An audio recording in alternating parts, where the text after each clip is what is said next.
마지막 시간입니다. 마무리할게요. 자, 개발 계획부터 한번 볼게요. 개발 계획은 한 8개 정도 논점이 있거든요. 그 논점인데, 자, 첫 번째, 개념이 뭔지. 두 번째, 어떤 내용을 가지고 있는지. 세 번째, 개발 계획을 만들 때 동의를 받습니다. 동의 요건이 어떻게 되는지. 그 다음에 네 번째는 개발 계획 시기입니다. 언제 만드는지. 그 다음에 다섯 번째는 광역도시계획이나 그 지역에 만약에 기본 계획을 만들어 놓은 게 있거든요. 이 계획과의 관계는 어떻게 되는지. 그 다음에 여섯 번째는 복합기능도시라는 게 있습니다. 개발 계획을 만들 때 설계할 때 복합기능도시가 되게끔 설계를 해야 되는 게 있거든요. 어느 정도 됐을 때 복합기능도시가 되게끔 설계를 해야 되는지. 그 다음에 일곱 번째는 누가 만드는지 하는 것들이 논점이 되는데, 개념부터 제가 설명드릴게요. 개발 계획은 도시개발 사업 전반에 대한 방향 설정 계획이다, 이렇게 얘기합니다. 방향. 그러니까 신도시를 만들 때 그 신도시가 어떤 형태를 띠어야 되는지에 대한 전체에 대한 밑그림을 그리는 게 개발 계획이다, 이렇게 보시면 됩니다. 그래서 개발 계획은 밑그림이니까 내용이 추상적일까요, 구체화될까요? 추상적입니다. 그래서 도시개발구역의 목적, 그 다음에 우리가 신도시를 만들 때 누가 만들지, 사업시행자, 그 다음에 사업시행 방식, 수용을 할지 환지를 할지, 그 다음에 그 안에다가 기반세는 어떻게 깔아야 될지 하는 등등에 대한 전반적인 내용들이 개발계획에 포함이 되어 있다라고 보시면 되겠습니다. 그 다음에 이제 개발계획은요, 동의를 받는데 무슨 방식만 동의를 받냐면 환지 방식에서만 동의를 받습니다. 고로 수용에서는 개발 계획을 만들면 동의를 받을까요, 안 받을까요? 안 받습니다. 이 시험에서 되게 잘 내는 파트거든요. 무슨 방식만 동의를 받는다고요? 환지. 수용은 왜 동의를 안 받느냐, 이걸 외우지 마시고 한번 생각해 보면 되거든요. 수용은 좀 전에 우리가 말씀을 드렸죠. 자, 우리나라 같은 경우는 주로 이제 주택공사가 많이 하는데, 주택공사가 신도시를 만들 때 토지를 수용해 버리죠. 수용해 버리면 개발 계획을 만드는데, 그 개발 계획은 신도시에 대한 방향 설정이 있거든요. 고로 주택공사가 만약에 전체 토지를 수용했다라고 한다 그러면 이해관계인이 있어요, 없어요? 이해관계인이 없죠. 없잖아요, 그죠? 그러니까 누구로부터 동의를 받을 이유가 없다는 이야기입니다. 근데 환지를 한번 생각해 보면요, 환지는 토지를 뭐 하는 겁니까? 바꾸어 주는 거죠. 고로 어떤 형태의 신도시가 만들어진지 여부에 대해서 그 환지 방식에서는요, 기존에 거주하고 있던 지역 주민들, 즉 토지를 가지고 있는 소유자 입장에서는 중요한 사항이에요, 안 중요한 사항이에요? 어마무시하게 중요하거든요, 그 신도시 성격에 대해서는. 그러니까 지역 주민들에게 동의를 받습니다. 뭐만? 환지만 받습니다. 환지. 수용은 안 받습니다. 환지가 동의를 받는데, 환지에서 동의를 받는 요건이 전체 면적의 3분의 2 플러스 소유자 총수 2분의 1의 동의를 받아서 개발 계획을 확정합니다. 면적이 얼마? 3분의 2입니다. 소유자 총수 얼마요? 2분의 1입니다. 2분의 1. 근데 만약에 사업 시행자가 국가나 지자체인 경우가 있거든요. 그때는 동의를 안 받아도 됩니다. 예외적으로. 그 다음에 개발 계획을 만드는 시기인데, 시기는 보다시피 원칙적으로 언제 만들게 되어 있냐면요, 도시개발 구역을 뭐 하기 전에 만드냐면 지정하기 전에 만듭니다. 보다시피 지정하기 전에 개발 계획을 먼저 만들어야 돼요. 개발 계획 첫 단추라고 보시면 됩니다. 첫 단추. 원칙은 이때 만드는데 예외적으로 지정을 하고 나서 지정 후에 지정을 먼저 하고 나중에 개발 계획을 수립할 수도 있습니다. 절차가 이제 거꾸로 바뀌는 경우죠. 바뀌는 경우가 있는데, 시험은 지정하기 전에 만드는 건 안 냅니다. 이건 당연한 거기 때문에. 그래서 어떤 경우에 지정 후에 만드느냐라는 걸 아셔야 되는데, 자, 크게 세 가지로 보거든요. 어떤 경우에 그러는데, 그러니까 첫 번째가 개발 계획을 공모하는 경우에 있어요. 공모. 공모가 뭡니까?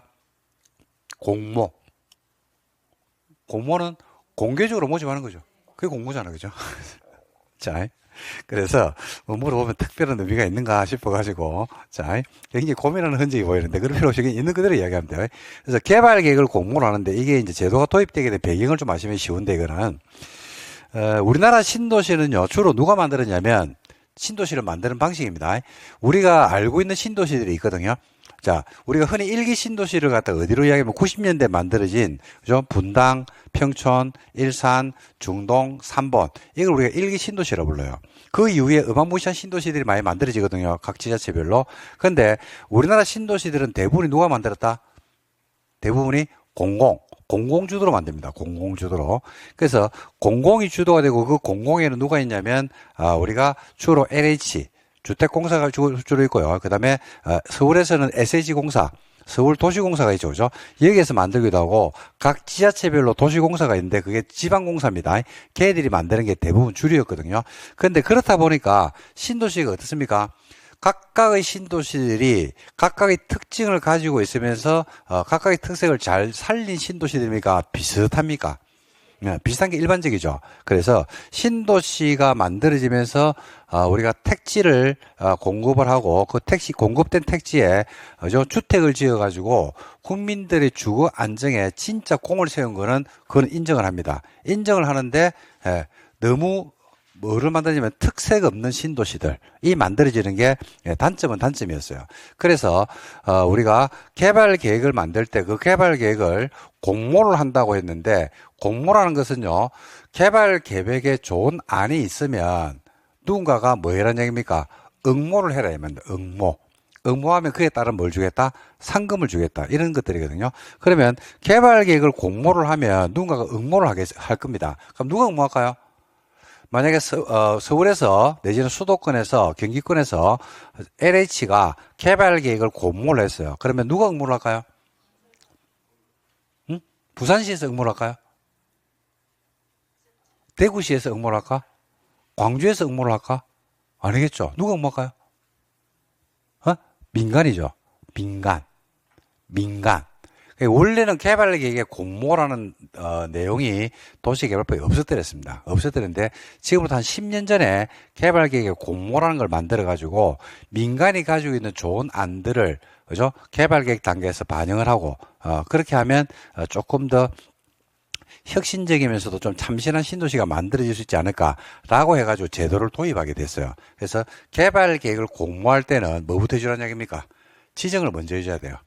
왜냐하면 응모하는 그 누군가는 신도시가 어디에 있는지 위치를 알아야지 그 신도시 특성에 맞는 개발계획을 만들어 오지 않을까요? 그죠? 그렇기 때문에 공모할 때는 뭐부터 한다? 지정을 먼저 합니다. 그래서 이 공모가 어떤 의미를 가지고 있냐면요. 뒤에 우리가 대행자 파트하고 나중에 연결이 될 건데 도시개발 사업에 있어서 민간 참여의 확대 이렇게 보시면 됩니다. 민간 참여의 확대. 그러니까 우리나라 건설회사들이 기술력이 여러분들이 알고 계시다시피 우리나라 건설회사 기술력이 뛰어나다 안 뛰어나다? 뛰어납니다. 뛰어난 정도가 아니고 세계에서 탑입니다. 탑.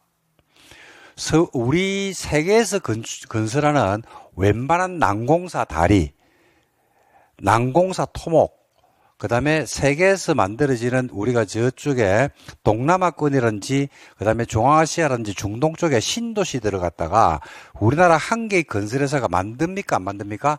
실제로 주체가 돼서 만들어줍니다. 그 정도로 기술력이 뛰어나거든요. 그래서 그런 것들을 좀 채용해서 신도시를 혁신적인 신도시 내지는 조금 우리가 기존 있는 신도시하고 다른 유형의 신도시를 만들 수 있으면 좋지 않을까라고 해서 만드는 게 공모인데 개발 계획을 공모할 때는 구역을 한 다음에 지정을 한 다음에 개발 계획을 만들어라 이렇게 놓습니다. 그다음 두 번째는 투기 우려가 높은 곳들이 있어요. 투기 우려가 높은 것들은 개발 계획을 먼저 만들어버리면 요 계획이 금고 속에 그대로 있겠습니까? 밖으로 정보가 새 나가겠습니까? 새 나가죠? 그죠? 그러면 구역 지정을 나중에 할 건데 그 정보가 새 나가면 그 정보를 알게 된 그 누군가는 그 지역을 가만히 놔두겠습니까? 초토화시켜버리겠습니까? 초토화시켜버립니다. 그래서 투기 우려가 높다라고 생각하는 것들은 뭐부터 해버린다? 지정을 먼저 하고 계획을 나중에 수립을 합니다. 여러분들이 지정하는 걸 많이 봤어요. 여러분들 우리 요 근교에 얼마 전에도 3기 신도시 공급 계획을 발표를 했거든요. 그린벨트를 일부를 해제해가지고 신도시를 공급하겠다는 내용을 불과 얼마 전에 발표했죠. 기억나십니까? 예. 네. 그죠? 그거 지정을 먼저 하든가 계획을 먼저 수립하든가. 그래. 어느 날 갑자기 나타나가지고 지정 해핀다니까요. 여기 끝. 묶어버리죠. 그 지정해주고 뭐합니까? 권역을 묶어버리죠. 묶은 다음에 그게 맞는 개발계획을 만듭니다. 그러면 도시개발구역이 여기로 지정돼 있어. 여기 지정돼 있어. 자, 그러면 여기 토지를 여러분 같으면 사겠어요, 안 사겠어요?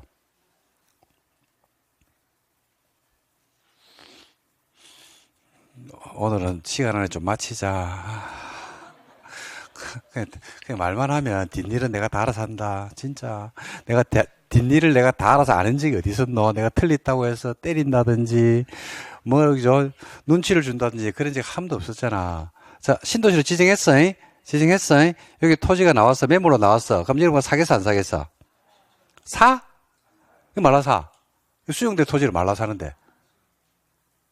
이 토지 수용할 건데 말라 살 건데. 소개시켜 줄까요, 이 토지? 그죠?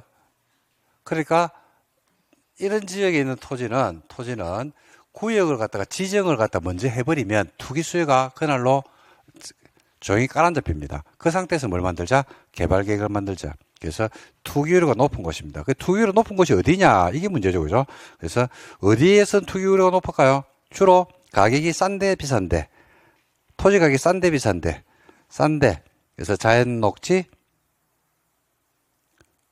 생산 녹지, 도시 외, 그 다음에 그 전체에서 주거지역, 상업지역, 공업지역이 차지하는 비중이 30% 이하인 지역입니다. 주상공 면적이 전체 신도시 면적이 차지하는 비중이 몇 프로 이하라고요? 30% 이하. 그럼 나머지 70% 이상이 뭐란 이야기입니까? 주상공이 아니란 이야기죠. 주거지역, 상업지역, 공업지역이 아니란 이야기가 무슨 이야기인데요? 녹지 아니면 비도시다 이 말입니다. 그죠? 이런 지역은 뭐 한다? 지정을 먼저 하고 나중에 계획을 수립할 수도 있더라. 그 다음에 세 번째는 어디 되니까 국장이 국토 균형 발전을 위해서 관계 중앙행정기관과 협의해서 도시개발구역으로 지정하고자 하는 지역이 있거든요. 이런 지역은 지정을 먼저 하고 나중에 계획을 수립할 수도 있다. 이렇게 이제 보시면 되겠습니다. 그 다음에 광역기본계획 관계인데 여러분 봐봐요. 서울에서 신도시를 만들거든요. 그러면 서울시 기본계획이 있을 겁니다. 그러면 개발 계획이 서울시 기본계획을 위반하면 되겠어요, 안 되겠어요? 안 되겠죠. 그래서 개발 계획은 광역 기본계획을 위반하면 된다, 안 된다? 안 된다. 위반하면 안 돼요. 그러니까 계획 간의 상황의 위기 질서를 말하는 겁니다. 그러니까 개발 계획은 어디에서의 우리가 대장 내지는 헌법이냐면, 그죠? 신도시 안에서 헌법이에요. 신도시 안에서. 그죠? 그러니까 그 도시 전체를 좌지우지하는 것은 아니기 때문에 그 도시 전체에 대한 방향 설정을 하는 기본계획이라든지 아니면 광역도시계획을 위반하면 안 된다 이렇게 얘기합니다. 그 다음에 복합기능도시가 되게끔 설계를 하는 규모가 있거든요. 그 규모가 얼마냐면 330만 제곱미터 이상이 되죠. 신도시 면적이 얼마라고요? 330만 제곱미터면 평수로 따지면 100만 평이에요. 100만 평. 3.3제곱미터가 한 평인 건 아시죠? 예. 3.3이 한 평입니다. 지금은 도량형 단위를 평을 못 쓰게 돼 있거든요. 그래서 여러분들 그 네이버라든지 아니면 부동산 지나가시다 보면 앞에다가 매물 같은 거 적어 놓을 때 평으로 안 적어 놓고 제곱미터로 다 적어 놨을 겁니다. 제곱미터로 적어 놓고 가로 열고 닫고 해가지고 구, 몇 평 이런 식으로 적어 놓은 것들이 많을 건데 도량형 단위를 지금 평으로 못 적게 돼 있습니다. 평으로 못 적고 제곱미터로 적게 돼 있거든요. 그래서 330만 제곱미터면 3.3평이 3.3제곱미터가 한 평이기 때문에 100만 평입니다. 그래서 면적이 330만 제곱미터 이상이 되면 개발 계획을 만들 때 도시 설계를 복합기능 도시가 되게끔 설계된다. 복합기능 도시라는 것은요, 주거 기능만 딸랑 넣지 말고 주거, 생산, 교육, 유통, 심지어 무슨 기능까지 넣어줘야 되면 위락 기능까지 넣어줘야 돼요. 위락 기능. 그죠? 이런 기능이 다 들어있는 형태의 도시가 됐으면 좋겠다. 그러니까 330만 이상이면 위락 기능까지 넣어주라는 것은 도시가 24시간 살아 숨쉬는 그런 도시가 됐으면 좋겠다라는 이야기입니다. 그러니까 우리가 신도시 같은데 수도권에 있는 것도 마찬가지인데 어떤 지에 가보면 아침에만 잠시 박짝박짝거리고 조용한 곳들이 있습니다. 그런 거 보신 적 있습니까? 그런 신도시 보신 적 있습니까? 없어? 아침에만 애들 학교 가고 출근하면서 잠시 박짝박짝거리다가 낮부터 저녁까지 조용한, 지 죽은 듯이 조용한 도시가 있거든요. 그 도시 죽었죠.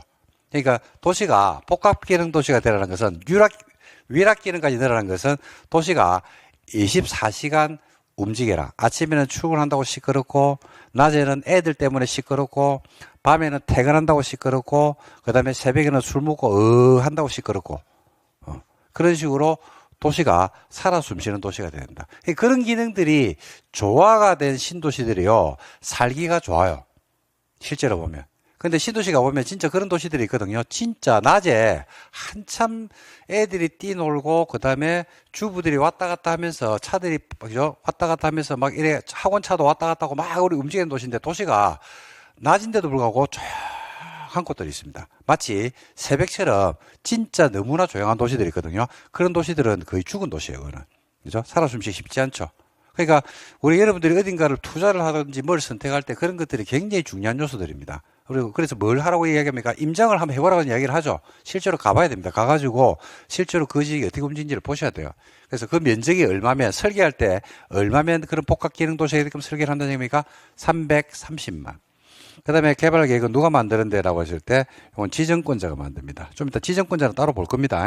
볼 거니까 그냥 체크만 해두시면 됩니다. 자, 이런 내용들이 개발 계획에 포함된 내용이다라고 보시면 되겠습니다. 자, 190일 한번 보실래요? 191에 보시면 뭐 용어 정의하고 이런 게 나오는데 필요 없어요. 이거는 개발법상의 용어는요, 도시개발법에 쓰는 용어는 도시개발구역. 도시개발구역은 도시개발 사업을 하려고 지정된 데를 도시개발구역이라고 했죠. 그 다음에 도시개발 사업은 신도시 만드는 사업이죠. 그 다음에 국계법 준용한다고 되어 있죠. 국토계획법에 썼던 각종 용어들은 도시개발법에도 그대로 똑같이 쓰인다 이 말입니다. 자, 개발계획 나옵니다. 개발계획 33, 4호 3년 연속 출제됐네요. 자, 개발계획이란 도시개발사업 전반에 대한 방향 설정 계획으로서 신도시 청사진 미래입니다. 미래. 청사진으로 볼 수 있고, 새로 만들어지는 신도시 뭐더라? 헌법이다. 저는 신도시 헌법으로 생각합니다. 그러니까 신도시 헌법이니까 그의 신도시 안에서 그죠? 들어와야 될 어떤 근본적인 내용들은 개발계획에 다 포함된다, 안 된다? 된다. 뭐 열어보시면 간단하지 않을까 싶습니다. 자, 그리고 개발계획에는 다음 내용이 포함된다 그래가지고 나오죠. 자, 그래서 도시개발구 명칭, 위치, 면적, 목적, 기간, 분할, 결합, 시행자, 시행방식, 인구수용계획이나 토지이용계획들, 그 다음에 원형지, 교통, 환경, 보건, 도로, 기반시설, 재원, 이런 등등 전반적 내용이 개발계획에 다 포함이 된다 이렇게 보시면 돼요. 그래서 전문가들은 개발계획만 보고도 그 도시의 성패를 알 수가 있다라고 이야기를 하더라고요. 저는 모릅니다. 저는 모르는데 저보다 더 고수들이 있거든요. 그 고수들은 개발 계획만 딱 읽어봐도 그 도시의 승패가 담겨져 있다라는 이야기를 하더라고요. 그래서 전반적인 내용이 개발 계획에 다 포함된다 이렇게 보시면 됩니다. 그래서 여러분들 어떻게 얘기하시면 좋냐면요, 헌법이라고 생각하면 돼요. 헌법. 신도시 뭐더라? 헌법. 신도시 헌법이니까 동의를 받을까 안 받을까?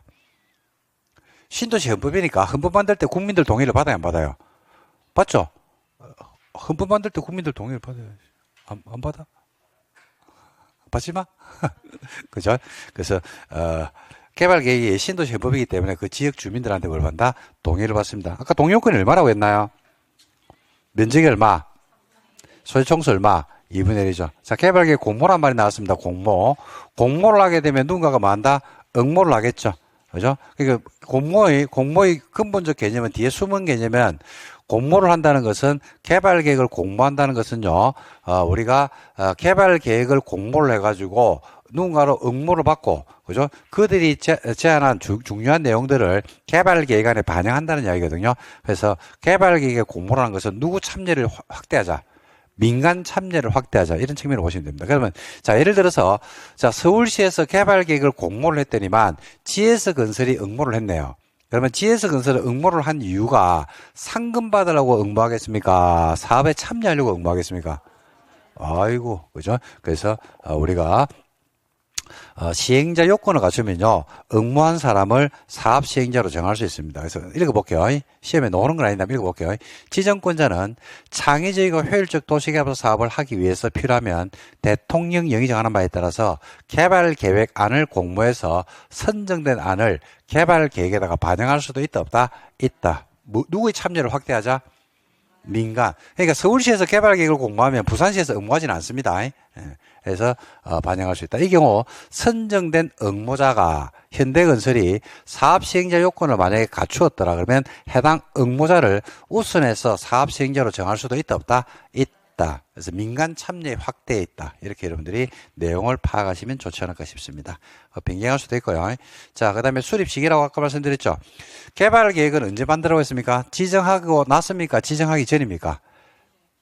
지정하기 전에 만드는 게 원칙이죠. 지정권자는 도시개발구역을 지정하려면 개발계획을 수립을 해야 한다. 지정하려면 수립해라. 이런 것은 개발계획을 먼저 만들라는 이야기입니까? 지정을 먼저 하라는 이야기입니까? 아니, 이것도 한 번씩 작년 8월 달에 누가 이야기를 하던데 지정하려면 개발계획을 수립해랍니다. 지정하려면 개발계획을 수립하랍니다. 그러면 개발계획을 먼저 만들라는 이야기예요? 지정을 먼저 하라는 이야기입니까? 개발계획을 먼저 만들라는 이야기 아이가 이게. 그러니까 질문을 하더라고요. 아니 지정하기 전에 개발계획을 지정하기 전에 수립하는 게 아니지 않냐고. 아니 지정하려면 계획을 수립하려니까 지정하기 전에 만든다는 이야기 맞는데요. 자 봐봐. 그래서 내가 예를 들었습니다. 밥 먹으려면 숟가락을 놔라. 숟가락을 먼저 놔라는 이야기예요? 밥을 먼저 먹는다는 이야기입니까? 그 지정하려면 개발계획을 수립하는 것은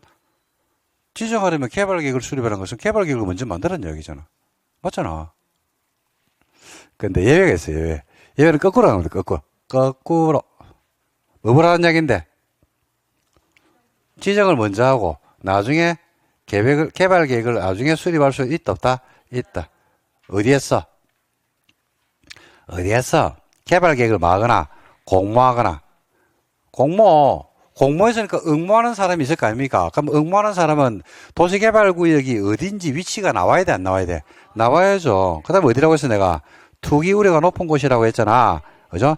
투기 우려가 높다는 것은 토지 가격이 싸다, 비싸다? 싸다. 개발이 된 곳이다, 미개발 지역이다. 미개발 지역이라니. 그래서 어디라니까? 자연 녹지, 생산 녹지, 도시 외. 그 다음에 주상공 면적이 전체에서 차지하는 비중이 몇 프로 이하일 때 30% 이하라는 얘기입니다. 주상공이 30% 이하니까 나머지 70% 이상은 뭐란 이야기인데요? 주상공이 아니란 이야기지 뭐. 주상공이 30% 이하니까 나머지 70%는 주상공이 아니란 이야기지. 주상공이 아니면 뭔데요? 주상공이 아니면 뭔데? 녹지 아니면 관리 농림 자연환경 보전 지역이겠지 뭐. 그게 이제 용도지역 21개가 아직 정리가 안 돼 있으니까 이런 것들이 자연스럽게 안 나오는 거지. 그죠? 국회법에서 이런 것들이 용어들이 다 정리돼야 됩니다. 그 다음에 국장이 균형 발전을 위해서 관계 중앙과 협의해서 도시개발구로 지정하고자 하는 지역인데 어디는 뺀다. 자연환경 보전 지역은 신도 지정 못 합니다. 당연한 이야기가 들어가 있죠. 그래서 크게 나누면 지정을 먼저 하고 개발 계획을 수립할 수 있는 곳은 크게 나누면 3개요, 3개. 어디? 공모. 그 다음에 두 번째, 투기 우려가 높은 곳. 그 다음에 균형 발전을 위해서 필요한 곳. 그래서 1, 2, 3, 4를 묶었습니까? 써놓을래요?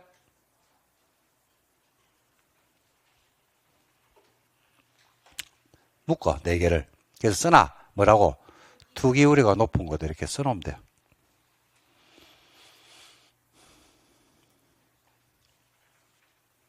그 다음 동의요건 나왔네. 뭐 방식만 동의를 받으셨습니까? 환지만 동의를 받으라고 했죠? 수용은 동의를 받아 안 받아? 안 받아. 외우는 거 아니냐? 수용은 동의를 안 받는 걸 외우면 수용을 안 받는다. 수용을 받아 외우는 거 아니다. 수용을 안 받는 게 당연한 겁니까? 외워야 됩니까? 당연한 거죠. 수용은 동의를 받을 대상이 없잖아. 개발 계획을 만드는데 수용을 했어요. 그럼 누구한테 동의를 받았고? 대상이 없잖아. 수용당한 사람은 보상금 받았죠? 그럼 어디로 가요? 수용 보상금이 나왔잖아. 50억. 받아 어디로 가? 본인이 원하는 대로 가면 돼요, 그냥. 그죠? 그러니까 뭐에서만 동의를 받는다? 환지. 개발 계획을 수립할 때는 환지 방식이 지정되는 지역에서 면적 얼마? 3분의 1. 소재 송수 얼마? 2분의 1. 의 동의를 받습니다. 작년에 이게 나왔습니다. 시험에서. 작년에 도시개발법 1번 문제입니다. 변경할 때도 같다. 알고 있다. 동의 생략. 사업시행자가 누구일 때는 동의를 안 받는다고 했어요. 국가 내지는 지자체인 경우에는 동의를 받는다 안 받는다? 안 받습니다. 국가 또는 지자체일 때는 소유자 동의를 받을 필요가 없다. 절만 치면 돼요. 나중에 주체돼요. 나중에 이제 이러면 할 겁니다. 계산법이 있는데 이거는 좀 이따 볼게요. 상당히 중요한 겁니다. 체류도 마찬가지고. 그리고 개발계획은 광역기본계획을 위반하면 되는데 안 되죠. 광역기본계획에 부합해라고 나오죠. 목차에 줄쳐놓으면 되겠네. 그 다음에 6번에 복합기능 도시 나왔네요. 면적이 얼마 이상이면 330만이죠. 줄만 쳐놓으면 되겠네. 자, 또 나왔네. 기준 나왔네. 기준. 콤보에서 이러면 무슨 기준이라면 누가 정한다고 했어요? 국장이 정한다. 또 나왔네. 국장이 정한다. 똑같네. 개발계획은 누가 만드는데? 라고 하니까 누가 만든다고 배웠습니까? 아까 좀 전에 지정권자는 누가 만든다고요? 지정권자. 이건 좀 이따 정리해 드릴게요. 지정권자. 줄만 칠까요? 제일 앞에 놓을 겁니다. 개발계획은 누가 만드는지에 대해서는 지정권자가 나옵니다. 요 논의 원칙 누구는? 지정권자는 도시개발구역을 지정하려면 먼저 개발계획을 수립하여야 한다. 지정권자가 만듭니다. 개발계획은 누가 만든다고요? 지정권자. 지정권자는 다음 시간에 배울 겁니다. 자, 다음 시간에 배울 건데 배우기 전에 오늘 요거까지만 하고 마칠게요. 개발계획 만들 때 동의요건이 면적이 얼마? 소재 총수 얼마? 2분의 1. 무슨 방식에서만 동의를 받는다고요? 환지입니다. 환지. 자, 로나스 저 좀 봐주실래요? 여기 이제 여기서만 나오는 게 아니고 조합에도 나옵니다. 조합 공부할 때도 요 동의요건이 또 나오거든요. 근데 요거는 이제 계산법을 좀 아셔야 됩니다. 설명 좀 드릴게요.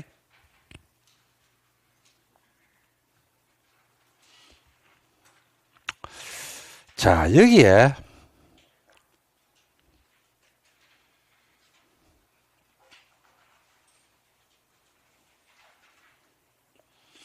도시개발구역으로 지정이 되어 있습니다. 만큼이. 안에 보니까 토지 소유 현황이 토지를 가지고 있는데요. 갑이 10만 제곱미터 토지를 가지고 있습니다. 을이 공유하고 있어요.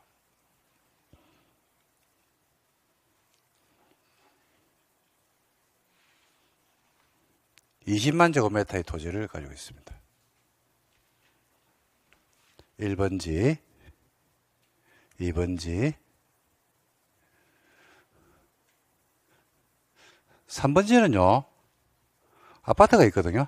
아파트가 있는데 병이 살아요. 근데 병 1에서부터 병 100까지 100명이 살아요. 토지는 30만 제곱미터가 있습니다. 4번지는 서울시에서 가지고 있거든요. 10만 제곱미터. 5번지는 국가가 가지고 있습니다. 그러니까 4번지는 공유지, 5번지는 국유지가 되겠죠. 20만 제곱미터. 토지 소유 현황이 이렇습니다. 현재. 근데 환지 방식으로 한대요. 토지를 토지로 바꿔준대요. 수용을 하는 게 아니고. 개발 계획을 만든답니다, 지금. 그러면 개발 계획을 만들 때는 전체 면적이 얼마? 소재 총수 얼마? 의 동의를 받아야 됩니다. 이 동의요건은 여러분들 지금 알아두셔야지 나중에 정비사업할 때도 조합 설립할 때도 동의요건이 있거든요. 그 동의요건 계산법이라는 게 있어요. 면적이 얼마? 3분의 1이라고 했거든요. 자, 그럼 면적의 3분의 1인데 면적 계산할 때 첫 번째 논점부터 제가 정리를 해드릴게요. 논점 문제 제기를 먼저 하고 갈게요. 첫 번째, 국유지나 공유지가 포함이 될까 제외될까가 문제가 돼요. 면적의 3분의 2이기 때문에 공유지가 포함되면요 10만, 20만, 30만, 10만, 20만 이라고 90만 제곱미터 나와요. 90만 제곱미터의 3분의 2이기 때문에 60만이 찬성을 해야 돼요. 통과하려고 그러면. 근데 공유지는 만약에 제외하고 계산하죠. 사유 토지만 계산하면 토지 면적은 전체 면적이 얼마가 된다? 60만이 되고 그것의 3분의 2라면 40만 제곱미터가 찬성을 하면 면적에서 통과를 해버립니다. 맞습니까? 예, 그래서 국 공유지를 포함할 것인지 제외할 것인지가 첫 번째 논점이에요. 두 번째는 소유자 총수의 얼마? 2분의 1이었거든요. 소유자 총수를 계산함에 있어가지고 여러분 을완입니다. 을완 소유자 맞습니까? 아닙니까? 을투 소유자 맞습니까? 아닙니까? 맞죠? 병완 소유자 맞아요? 아니에요? 병백 소유자 맞아요? 아니에요? 맞죠? 그러면 소유자를 계산할 때 공유는 어떻게 계산할 것인가 문제돼요. 공유. 그러니까 을완투처럼 각각을 소유자이기 때문에 전부 다를 소유자를 한다 그러면 소유자 수가 그죠? 많죠? 요것의 2분의 1이기 때문에 달라져요. 그죠? 두 번째는 공유라 하더라도 3번지하고 2번지 공유는 달라요. 2번지는 단순하게 나대지를 공유한 경우인데 3번지는 보면요. 공유는 하고 있는데 뭐를 가지고 있는 공유자가 되냐면 예를 들어 아파트 이제 거주하는 것처럼 여러분 아파트 등기부 등본을 때 보면 그죠? 토지 등기부가 있고 건물 등기부가 있죠. 토지 등기부는 어떻게 등재가 돼 있어요? 토지 등기부하고 건물 등기부가 있는데 여러분 토지 등기부는 어떻게 돼 있냐고. 그죠? 101동 501호에 여러분들 살고 있어. 그럼 어떻게 등기돼 있어요? 지분 등기가 돼 있죠. 13만 2321분에 186 이런 식으로 등기돼 있지 않나요? 아, 그죠? 그죠? 근데 건물은 어떻게 등기돼 있어요? 그렇죠. 구분 등기가 돼 있죠. 101동 501호. 그래서 공유하는 경우에 2번지처럼 단순하게 나대지를 공유하는 경우도 있는데 3번지처럼 구분 소유권을 가지고 있는 사람이 대지 지분을 가지고 있는 경우가 있거든요. 이거 계산을 어떻게 할 것인지가 문제가 제기돼요, 이게. 그 다음에 세 번째는 국가나 지자체도 포함시킬 것인지 말 것인지가 문제가 돼요. 그에 따라서 면적 3분의 1와 소재 총수 2분의 1의 값이 달라져요, 값이. 그죠? 자, 정리합니다. 첫 번째. 국 공유지는 포함하느냐, 제외하느냐라고 하니까 포함해 준답니다. 국 공유지 포함한대. 그러면 전체 면적이 얼마가 되네? 90만 제곱미터가 되겠네요. 토지를 계산할 때는 국 공유지를 포함하니까 10만, 20만, 30만, 60이죠. 10만, 20만, 30만. 그죠? 90만이 되겠죠? 소유자 총수를 계산할 때 공유일 때는 몇 명으로 계산하냐면요. 결론 1명으로 계산합니다. 공유는. 공부에서 공유 나오면요. 대부분이 1명입니다. 머릿속 계산할 때는 1명으로 계산합니다. 공유는 하나. 근데 공유라 하더라도 구분 소유권을 가지고 있는 공유가 있거든요. 야들은 각각으로 계산해줘요. 각각. 그리고 국 공유지가 포함되기 때문에 국가나 지자체도 소유자 총수 계산할 때는 당연히 포함을 시켜줍니다. 끝. 그럼 몇 명이, 소유자가 몇 명이 나와요? 지금 계산해 보면. 요 안에. 공유는 몇 명? 1명. 구분 소유자는 각각 국가 지자체 포함한다, 제한다. 포함. 그럼 몇 명이 나와요? 104명이 나오죠. 1번지에서 1명, 2번지 1명, 그 다음에 3번지 100명, 100명, 구분소유 각각이니까. 그럼 102명이잖아. 국가 지자체 포함한다, 안 한다? 한다. 각각 1명. 그러니까 104명이네. 그 104명에 얼마가 찬성하면 돼요? 2분의 1이 찬성하면 돼요. 2분의 1. 2분의 1. 됐습니까? 자, 그 다음. 공유일 때는 1명이고, 구분 소유권은 각각이라고 했거든요. 구분 소유권 각각. 자, 그러면 이제 문제 제기를 한번 해볼게요. 이런 경우가 있을 수 있죠. 어떤 경우가 있냐면요. 갑이 다세대를 가지고 있었거든요. 다세대. 101호, 102호, 201호, 202호, 301호, 302호. 그러니까 6개의 다세대를 갑 혼자 소유했어. 그럴 수 있어, 없어? 있어요. 단독 소유. 그 소유자 몇 명이야? 1명이야. 1명인데 갑이 이걸 A, B, C, D, F에게 팔아버렸어요. 그래가지고 구분 등기를 했어, 전부 다. 구분 등기를 완료를 했어. 팔아가지고. 그러면 면적은 어차피 전체 면적이라서 문제될 거 없습니다. 이 소유자 머릿수로 계산할 때 한 명이에요? 6명이에요?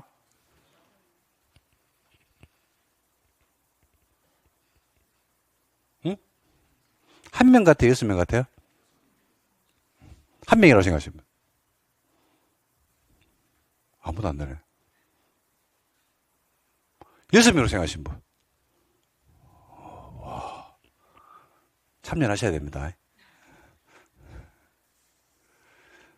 이건 한 명이 되는 경우도 있고 6명이 되는 경우도 있고 둘 다 답이에요. 둘 다.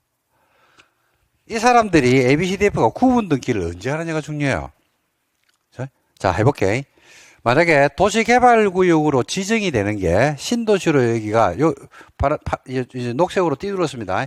여기가 신도시다라고 지정을 언제 했냐면요. 2024년 12월 15일 날 했어요. 에이? 에이? 에이? 자, 언제 했다고요? 12월 15일 했다니까요. 근데 갑이 요 다세대를 ABCDF에게 팔아가지고 얘들이 구분 등기를 23년 1월 5일 날 했어요. 옛날에 신도 지정되기 전에 옛날에 또 1년이나 전에. 그러면 5명이야 6명이야? 6명. 에이? 에이?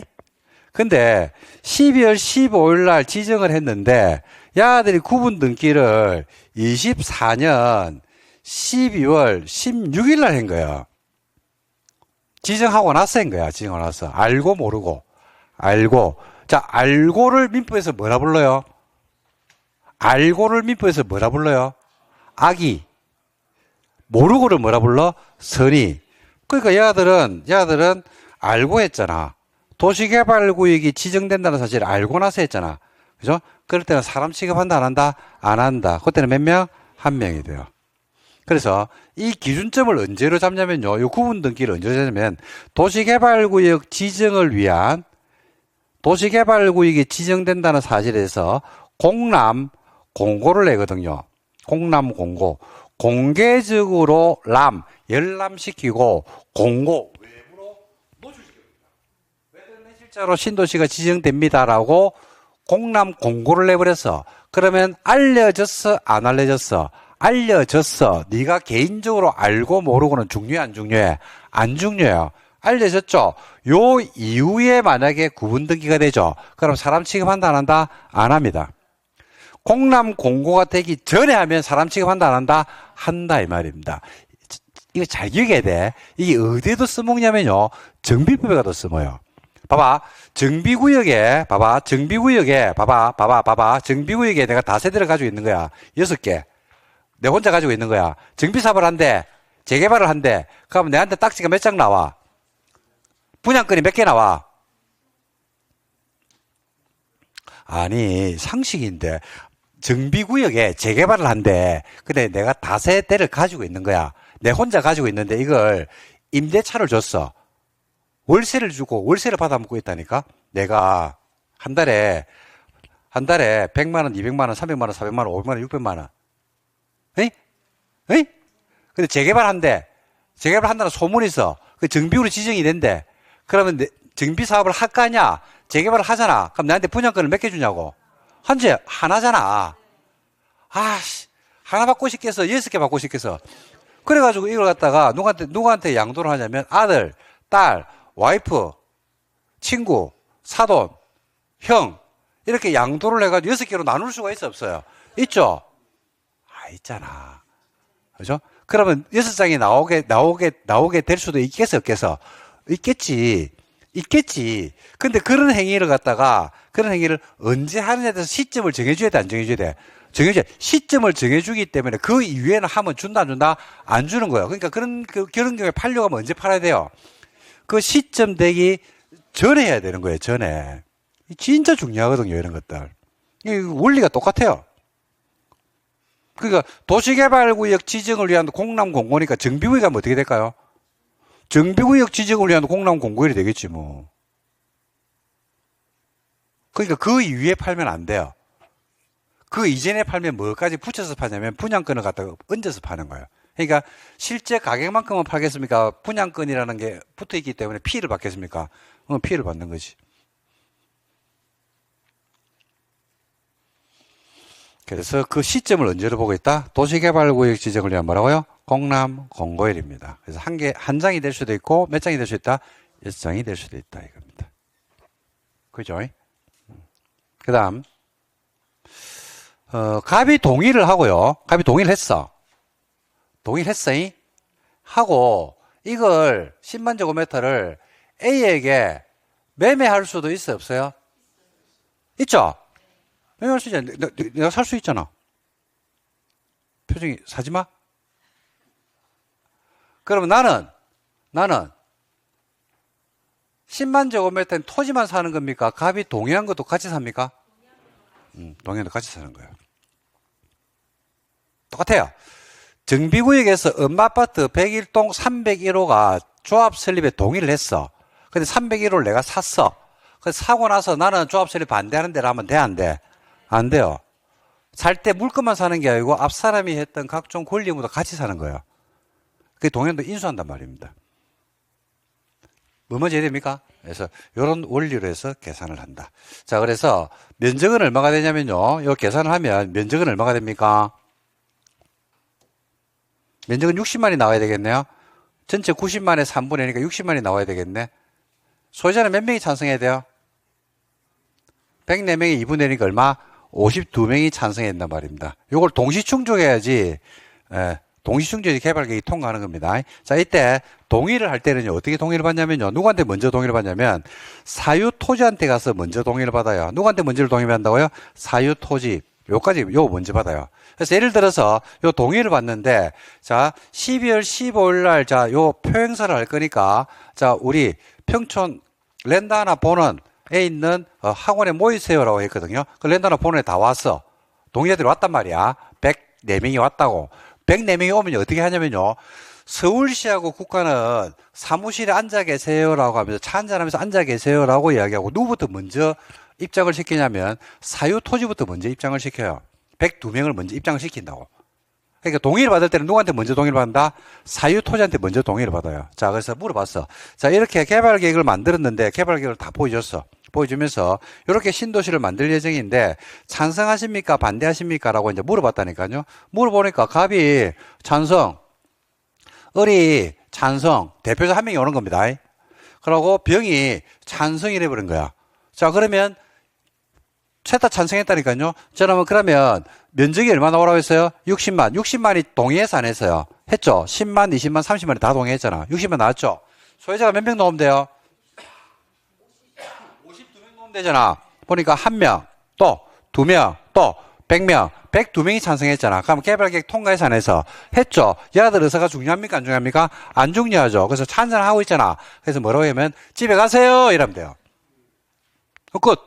그래서 동의를 받을 때 누구한테 먼저 동의를 받는다? 사유 토지한테 먼저 동의를 받아요. 동의를 받았는데 사유 토지에서 동의 요건에 미달하는 경우가 있어요. 갑이 반대해버린 거야. 자, 해볼게요. 갑이 반대하면 면적이 얼마가, 찬성한 사람의 면적이 얼마야? 50만이 되잖아. 갑이 반대했으니까. 소유자 총수는 52명인데 소유자는 나왔어요. 101명이 찬성했기 때문에. 그러니까 면적에서 이제 미달하죠. 그럼 개발계획을 통과할 수가 없죠. 그때는 사무실에 지금 누가 앉아있어? 불러야 돼. 들어봐라. 앉아라. 그럼 물어본다고. 서울시는 어떻게 생각하는데? 하니까 안 한답니다. 국가는 원하니까 요즘 그럴 정신이 없답니다. 시국이 시국이만큼 그럴 정신이 없답니다. 그러면 둘 다 반대했죠. 그러면 무산돼요. 근데 하니까 서울시에서 오케이. 국가가 정신이 없다라고 합니다. 돼요, 안 돼요? 되죠. 10만 들어왔잖아. 50만에서 얼마가 추가됐어요? 10만, 60만에 나와버렸죠. 그러면 된다, 이 말입니다. 그래서 동의를 받을 때는 누구한테 먼저 동의를 받고, 사유 토지한테 먼저 동의를 받고, 미달할 때는 누구로 간다? 국공유지 관리청한테 간다. 이렇게 정리를 하시면 된다, 이 말입니다. 다 해버렸습니다. 자, 볼까요? 이게, 나중에 여러분들 조합값 또 나옵니다. 그럼 안 합니다, 이제는. 자, 봐봐요. 면적을 산정할 때 국공지를 포함한다, 제한다. 포함한다. 자, 자, 소유권을 여러 명이 공유하는 경우가 있죠. 그러면 공유일 때는 동의를 받은 대표용자 몇 명? 한 명. 다만 집합 건물 소유 및 관리하는 법률에 따르는 구분 소유자는 어떻게 계산한다고요? 각각을 소유자 한 명으로 계산합니다. 그 다음에 한 명이 두 개 이상의 필지 토지를 단독 소유한 경우에 있어요. 한 명이 단독 소유했다는 것은 뭐냐면 갑이 1번지하고 5번지, 8번지 이렇게 세 필지를 가지고 있어요. 그럼 사람 수 몇 명이야? 당연히 한 명이지. 소유자 한 명으로 계산해야지. 그 다음에 둘 이상의 필지를 소유한 공유자가 동일하다는 것은 뭐냐면요. 1번지를, 봐봐요. 설명드려야 돼. 1번지를 갑을이 공유하고 있어요. 근데 5번지도 갑과 을이 공유하고 있어요. 그죠? 이런 경우 있을 수 있어 없어요? 있죠. 그럼 몇 명이 나와야 돼요? 한 명. 그래서 둘 이상의 필지 토지를 공유한 사람이 갑을로 동일해요. 그러면 공유한 사람을 대표하는 몇 명? 한 명을 소유자로 계산한다 이 말입니다.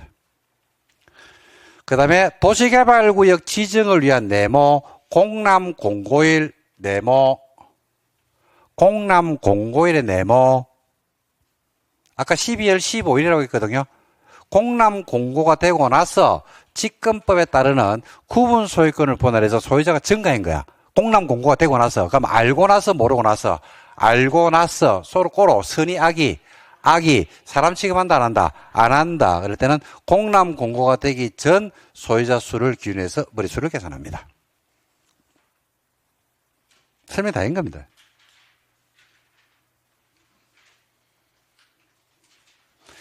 자, 동의를 철회하는 사람이 있을 수 있어 없어요? 있죠. 그러면 어디서 뺀다? 동의를 철회하면 동의자 수에서 빼야지. 동의를 철회했잖아. 그러니까 갑이라는 사람이 동의를 했다가 확정되기 전 상태에서 동의를 철회해버렸어요. 아우 나 반대한다. 그럴 수 있잖아. 그죠? 그럴 때 어디서 빼버린다? 동의자 수에서 뺍니다. 소유자 수에서 빼는 게 아닙니다. 소유자 총수에서 빼는 게 아니고 동의자 수에서 빼버립니다. 그 다음에 도시개발구역 지정이 제한되는 후부터 개발계획이 수립되기 전 사이에 소유자가 바뀌는 경우가 있어요. 갑이 을에게 권리를 양도하는 경우가 있어요. 그럴 때는 양도한 사람의 의사기준입니까? 양수한 사람 의사기준입니까? 양도한 사람이죠. 기존 소유자 동의서를 기준해서 판단하면 됩니다. 양도를 하면 양도한 사람 의사기준이죠. 아까 이야기했잖아. 얼마받아 팔았다고 했잖아. 그러면 어떻게? 매도인 매수인? 매도한 사람이 동의하면 뒤사람도 동의한 거예요. 그 다음에 동의나 철회의 방법이 나오죠. 누구한테 먼저 동의를 받으라고 했어요? 국공유지를 제외하고 누구한테? 사유토지한테 가서 먼저 동의를 받고 미달하면 누구한테 갑니까? 국공유지한테 가라는 얘기입니다. 그리고 동의할 때는 인감 도장을 가져가야 그 인감 증명서를 첨부해야 됩니다. 인감. 동의는 인감입니다. 인감.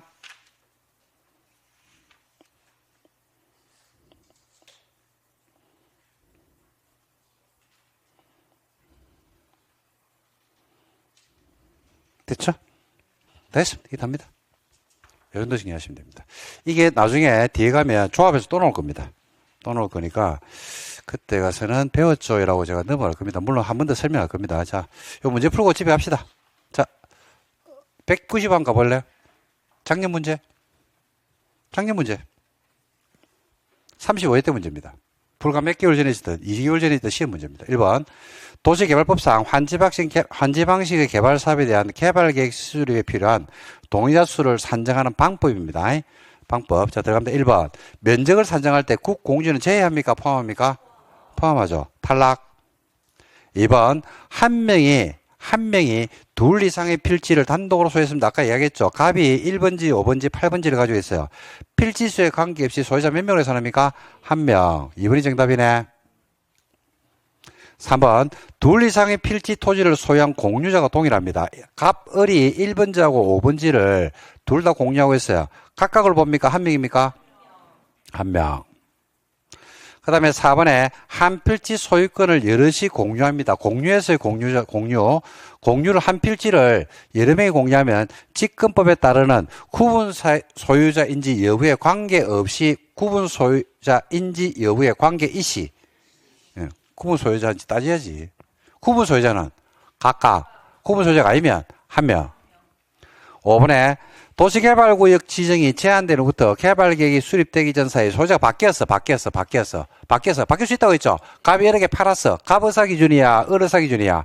갑. 양도한 사람이죠. 그래서 변경된 소유자입니까? 변경되기 전입니까? 변경된이 아니고 변경되기 전이 돼야 되겠죠. 그래서 답은 2번이고 작년 문제입니다. 근데 이거는 뭐 여러분들 뭐 작년 문제로서는 합니다. 왜냐하면 시험장 가기 전에 이런 문제는 뭐 여러 문제를 풀고 가거든요. 설명도 여러 번 하고. 그래서 이 정도 보도록 하겠습니다. 자, 고생하셨고, 도시개발법 오늘 출발했습니다. 출발했고, 전체 흐름에 좀 중점을 두는 내용에 대해서 설명을 많이 드렸거든요. 내용은 금방 파악합니다. 전체 흐름의 전반적인 그 흘러가는 그 어떤 그 그걸 보셔야 되고, 그 다음에 국토계획법에서 배웠던 내용들을 끌어다 쓰기 때문에 국계법에 썼던 각종 용어들이 여기에 그대로 흘러 들어오기 때문에 아직까지는 국토계획법에 좀 더 초점 맞추는 공부를 계속 하셔야 되지 않을까, 이렇게 말씀을 드리고 싶고, 좀 전에 본 바와 같이, 그죠? 국토계획법에 썼던 각종 용어들이 그대로 나옵니까? 나오죠. 그래서 국계법의 중요성에 대해서는 다시 한 번 더 제가 강조를 하고 싶습니다. 자, 여러분 고생하셨고, 다음 주에도 뵙기로 하고 오늘 수업은 여기서 마치도록 하겠습니다. 수고하셨습니다.